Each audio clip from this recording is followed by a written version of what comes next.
Avant de nous plonger dans les détails techniques de Solana, parlons de pourquoi cette crypto est incroyable et qui l'a créée. Anatoly Yakovenko est l'homme derrière le tout premier livre blanc.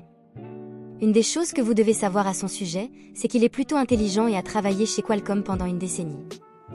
J'ai essayé de lire le livre blanc, et c'est assez technique, avec quelques phrases compréhensibles ici et là. Mais sa blockchain est nommée d'après la plage de Solana qu'il appréciait vraiment. Mais parlons de pourquoi le prix de Solana a explosé ces derniers mois. Tout d'abord, Solana a un temps de bloc de 400 millisecondes, ce qui signifie qu'il est très rapide, surtout si vous comparez cela au temps de bloc d'Ethereum de 10 secondes ou aux 10 minutes de Bitcoin. De plus, Solana se vante qu'ils peuvent gérer jusqu'à environ 710 000 transactions par seconde, ce qui est comme 30 fois le montant que Visa gère actuellement.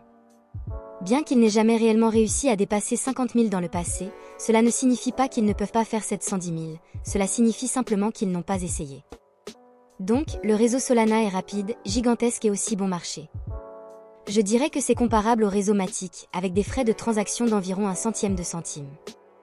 Ensuite, parlons de ce qui les rend si rapides et si bon marché. La première chose que nous devons expliquer est leur mécanisme de consensus, qui est un terme compliqué pour désigner comment tout le monde se met d'accord sur ce que devrait être la blockchain. Maintenant, ils n'utilisent pas la proof of work, et ils n'utilisent pas vraiment la proof of stake. Anatoly a en fait décrit un nouveau système appelé Proof of History dans son livre blanc.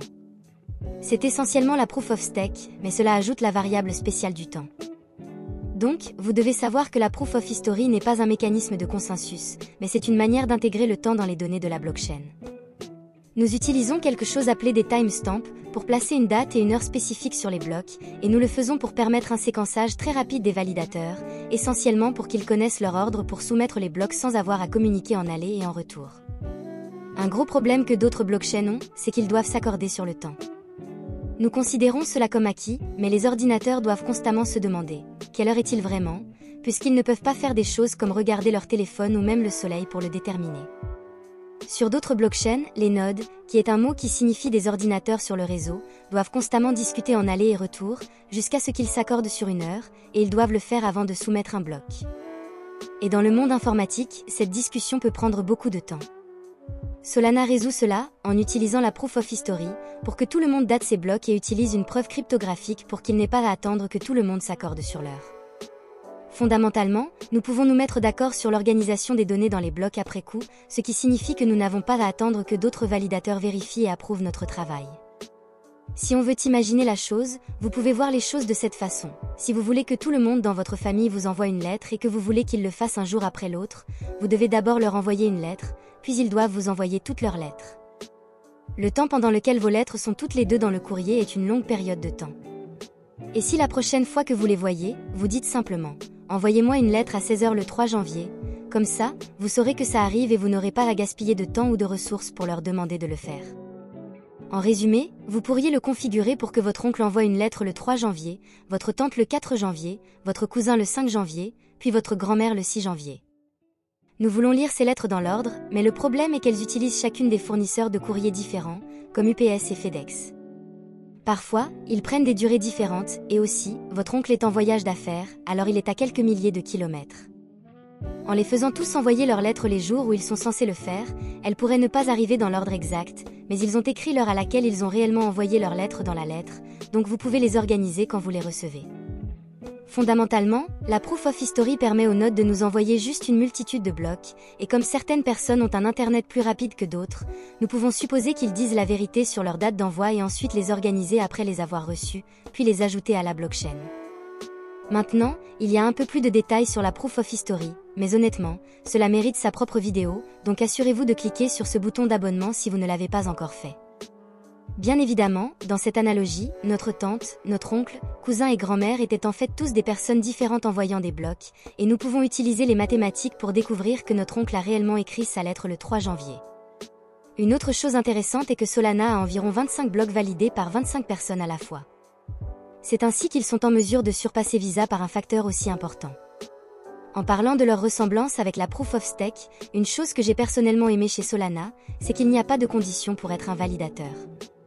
Maintenant, avant que je vous l'explique, si vous ne comprenez pas la Proof of Stake, vous devriez vraiment consulter notre vidéo sur la manière de comprendre certains de ces prochains termes. Donc, pour comparer avec Ethereum 2.0, vous devez prendre environ 32 Ethereum, ce qui équivaut à environ 100 000 $. Sur Solana, vous devez seulement détenir une très petite quantité du token et payer des frais pour voter chaque jour. Il y a un hic, les frais de vote sont la seule chose que je n'aime pas. Actuellement, c'est comme un Solana par jour, donc environ 70 000 $ par an, ce qui semble ridicule. Mais actuellement il y a presque 1000 personnes qui le font, alors peut-être qu'ils savent quelque chose que je ne sais pas. Ensuite, parlons de quelque chose que aucune autre grande blockchain n'a encore essayé. Ça s'appelle le C-Level. Techniquement, il s'agit simplement d'un terme amusant, pour décrire le fait que les validateurs peuvent réellement exécuter du code de smart contract de manière parallèle. Maintenant, si vous n'êtes pas un développeur, laissez-moi vous l'expliquer en termes simples.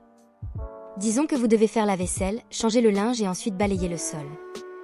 Un humain devrait faire chacune de ces choses dans l'ordre car il n'y a qu'un seul humain. Nous appelons cela une tâche sérielle, l'une après l'autre. En termes de Solana, le mot parallèle signifie que vous pouvez les faire tout en même temps. Donc, c'est comme si vous pouviez faire 2 copies supplémentaires de vous-même et effectivement faire la vaisselle, changer le linge et balayer le sol en même temps. C'est essentiellement ce que Solana peut faire en traitant ses smart contracts. Autre chose que j'ai remarqué sur leur site web, c'est cette citation qui décrit comment ils ne sont pas freinés par le logiciel ou les idées, mais plutôt freinés par le matériel.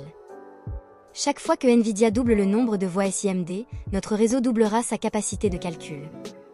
Pour moi, il sera intéressant de voir comment Bitcoin et Ethereum gèrent les supercalculateurs que nous aurons dans 10 à 50 ans.